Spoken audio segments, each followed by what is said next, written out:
दीनू एक मदारी था। वह अपने एक बंदर मटकू और बंदरिया मटकी के साथ गांव और शहर में घूमकर तमाशा दिखाता था। दीनू उन दोनों से बहुत प्यार करता था। दीनू की एक बेटी थी नंदता, लेकिन नंदता की माँ नहीं थी। मटकू और मटकी के साथ रहते थे। वो तीनों साथ खेलते, साथ सोते और साथ ही खाते। दीनू ने पूछा, अरे बेटी नंदिता, ये मटकू और मटकी दोनों तेरे साथ धमा चौकड़ी मचाते रहते हैं। अरे तुझे इनसे डर नहीं लगता क्या? नहीं बाबूजी, भला डर कैसा। मुझे तो ऐसे लगता है जैसे ये दोनों मेरे भाई बहन हो। क्यों मटकू? मटकू जैसे सब समझ गया हो। उसने तुरंत बत्तीसी दिखा दी और नंदिता की गोद में जाकर बैठ गया। लेकिन मटकी रूठ गई और दूर जाकर बैठ गई। नंदिता ने पूछा, अरे तूने क्यों मुंह फुला लिया मटकी? अरे मुंह नहीं फुलाएगी तो क्या करेगी? मटकू को गोद में जो बैठा लिया तूने, अब देख लेना घंटों रूठी रहेगी। भगवान ने जानवरों को भी क्या दिल और क्या दिमाग दिया है, सब समझते हैं, महसूस करते हैं, लेकिन किसी से बेचारे कह नहीं सकते। हाँ बाबूजी, काश ये बोल सकते तो हम भी इनकी भावनाओं को समझ सकते। ए मटकी, इधर तो आ जरा। और मटकू, तू भाग यहाँ से। अब मैं केवल मटकी को ही गोद में बिठाऊंगी। ये सुनकर मटकी दौड़ कर आई और नंदिता की गोद में बैठ गई। लेकिन मटकू भी कहाँ कम था। वह भी टस से मस नहीं हुआ और फिर तीनों मस्ती करने लगे। एक बार दीनू बीमार पड़ गया। अपना अंतिम समय नजदीक आते देख उसने नंदिता से कहा, नंदिता मेरी बच्ची, तेरी माँ तो तुझे बरसों पहले छोड़कर चली गई थी और मुझे लगता है अब मैं भी ज्यादा दिन जिंदा नहीं रहूंगा। तब तो तू बिल्कुल ही अनाथ हो जाएगी। ऐसा मत बोलो बाबूजी, आप जल्दी अच्छे हो जाओगे। अगर आपको कुछ हो गया तो मेरा और मटकी मटकू का क्या होगा? यही सोचकर तो प्राण नहीं निकल रहे हैं मेरे। इनको भी मैंने तुम्हारी तरह बड़े प्यार से पाला है। सुन नंदिता, अगर मुझे कुछ हो जाए तो इनका ध्यान रखना, इनका साथ कभी मत छोड़ना। ये कहते ही दीनू की आंखें हमेशा के लिए बंद हो गई। नंदिता रोने लगी। मटकी और मटकू की आंखों से भी आंसू बहने लगे। वे तीनों ही अनाथ हो चुके थे। इसी तरह रोते हुए कई दिन गुजर गए। वो तीनों भूखे थे। मटकी ने तो बिस्तर ही पकड़ लिया। नंदिता ने कहा, चलो मटकी, उठो, खाना खा लो। देखो, पड़ोस वाले तुम्हारे लिए तुम्हारे मनपसंद केले देकर गए हैं। लेकिन मटकी नहीं उठी। मटकू ने भी उसका हाथ पकड़कर उसे उठाने की कोशिश करी, वह फिर भी नहीं उठी। एक सप्ताह बाद मटकी भी मर गई। अब नंदिता और मटकू दोनों अकेले रह गए। नंदिता मटकू के सिर पर हाथ फेरते हुए बोली, तू चिंता मत कर मटकू, हम दोनों एक दूसरे का सहारा बनेंगे। मटकू की आंखों से आंसू गिरने लगे। एक सप्ताह गुजर गया। नंदिता ने देखा घर में आटा नहीं है, डिब्बे में दाल और चावल भी नहीं है। वह सोचने लगी, मैं तो भूखी भी रह जाऊंगी, लेकिन मटकू, उसे भूखा कैसे रख सकती हूँ? कहीं ना कहीं से तो उसके लिए खाना जुटाना ही पड़ेगा। मटकू उसे देख रहा था। वह समझ गया कि घर में खाना पकाने के लिए कुछ नहीं बचा। वह धीरे से बाहर निकल गया और कहीं से केले झपट लाया और लाकर नंदिता के हाथ में रख दिए। ये कहाँ से और किसके लिए लाया मटकू? मटकू ने भूख बताकर पेट पर हाथ रखा और बाहर की तरफ इशारा किया।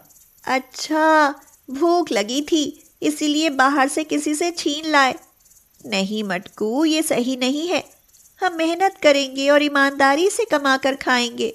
आज तो ये खा लेते हैं, लेकिन आज के बाद ये कभी नहीं होना चाहिए, समझे? चल अब इन्हें खा ले। मटकू ने गर्दन झुकाकर माफी मांग ली। मटकू, पहले तो हम तमाशा दिखाकर गुजारा कर लेते थे, लेकिन अब हमें कोई दूसरा काम ढूंढना पड़ेगा। बिना मटकी के कैसे तमाशा होगा? मटकू उसके पैरों में बैठ गया। शायद वह कुछ सोच रहा था। वह एकदम से उठा और रसोई से करछी उठा लाया। दोबारा गया और कढ़ाई खींच लाया और लाकर नंदिता के सामने रख दिए। मटकू, ये क्या है? भूख लगी है क्या? इसमें क्या बनाऊं? मटकू ने पेट पर हाथ लगाकर ना में गर्दन हिलाई और कढ़ाई करछी घर से बाहर ले जाकर रख दिए। पीछे पीछे नंदिता भी चल दी। वहां बैठकर मटकू इधर उधर देखते हुए कढ़ाई में करछी चलाने लगा। अच्छा, भूख भी नहीं है और तुम ये बाहर लाकर कढ़ाई में करछी चला रहे हो? मतलब खाना बना रहे हो, वो भी बाहर बैठकर? तभी मटकू अंदर से थाली ले आया और सामने लेकर खड़ा हो गया। नंदिता ने उसके हाथ से थाली ली और बोली, अरे, मैं तुम्हारी बात समझी क्यों नहीं? तुम इतनी देर से मुझे ये समझाना चाह रहे हो कि मैं बाहर बैठकर खाना बनाऊं और थाली में दूं। मटकू खुश हुआ कि नंदिता उसकी बात समझ रही है। तभी उसने वहां से कुछ कागज के टुकड़े उठाए और नंदिता के हाथ से थाली लेकर उसे वो कागज के टुकड़े पकड़ा दिए। मैं समझ गई मटकू, तुम चाहते हो कि मैं खाना बनाकर बेचूं, उसके बदले मुझे पैसे मिलेंगे। मटकू अपनी जीत पर खुशी के मारे नाचने लगा। नंदिता ने कहा, ज्यादा खुश होने की जरूरत नहीं है, पहले उसके लिए हमें सामान जुटाना पड़ेगा। हाँ, बाबूजी की संदूक खोलकर देखती हूँ, क्या पता उसमें कुछ पैसे पड़े हों। नंदिता ने संदूक खोली तो उसमें एक थैली में रखे हुए 5,000 रुपए मिले। भगवान ने हमारी सुन ली मटकू, शायद बाबूजी ने ये पैसे हमारे बुरे समय के लिए ही जोड़ कर रखे थे। अब देर मत कर, मेरे साथ जल्दी चल, बाजार से खाना बनाने का सामान लाते हैं।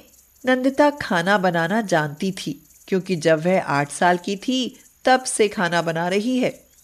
उसने फटाफट खाना बनाने की तैयारी कर ली और कहा, अरे मटकू, हम दोनों भी ना कितने पागल हैं। किसी को कैसे पता चलेगा कि हम यहाँ खाना बनाकर बेचते हैं?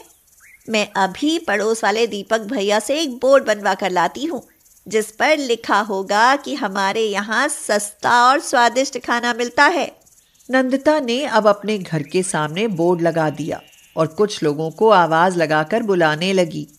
अरे नंदिता बेटा, ये सब तो ठीक है, लेकिन इस बंदर के रहते तुम्हारी दुकान पर खाना खाने आएगा कौन? चाचा, ये बंदर नहीं है, बल्कि इंसान से भी ज्यादा दिमागदार है। बुरे समय में इसी ने मुझे ये राह दिखाई है।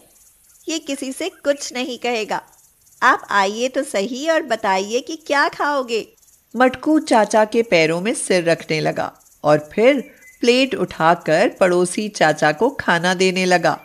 अरे वाह, ये तो काम भी करता है। मान गए भाई, ऐसा बंदर तो हमने पहली बार देखा है जो इंसानों की तरह काम करता है। देखते ही देखते नंदिता के पास ग्राहक आने लगे। मटकू उन्हें खाना तो परोसता ही, साथ में उन्हें अपना नाच भी दिखाता रहता, जिससे सबकी तबीयत खुश हो जाती और खुश होकर वो उसे अलग से पैसे देकर जाते। बच्चे भी रो कर उसके पास खाना खाने के लिए आने की जिद करते। नंदिता का काम बहुत अच्छा चल निकला। वह बोली, मटकू, ये काम संभालना तो मुश्किल होता जा रहा है। तुम्हारी वजह से मेरे खाने के ग्राहक बढ़ते ही जा रहे हैं। अब हमें अपना एक बड़ा सा ढाबा बना लेना चाहिए। मटकू ने हंसकर नंदिता से हाथ मिलाया और हाँ में गर्दन हिला दी। नंदिता ने अपने घर को ही एक बड़ा सा ढाबा बना लिया। उसकी और मटकू की जोड़ी देखने लोग दूर दूर से आते थे और नंदिता के हाथ का खाना जो एक बार खा ले वह दोबारा खिंचा चला आता था। नंदिता रात के समय खामोश बैठी थी। उसकी आंखों में आंसू थे। मटकू आया और दुखी होकर उसके आंसू पोंछने लगा। नहीं पगले, ये दुख के नहीं बल्कि खुशी के आंसू हैं। मैं बहुत खुश हूँ, लेकिन सोच रही हूँ बाबूजी, वो कहीं दूर से देखकर हम पर गर्व महसूस कर रहे होंगे कि मेरी अनाथ बेटी और मटकू का ढाबा कितना अच्छा चल रहा है। काश बाबूजी आज हमारे साथ होते।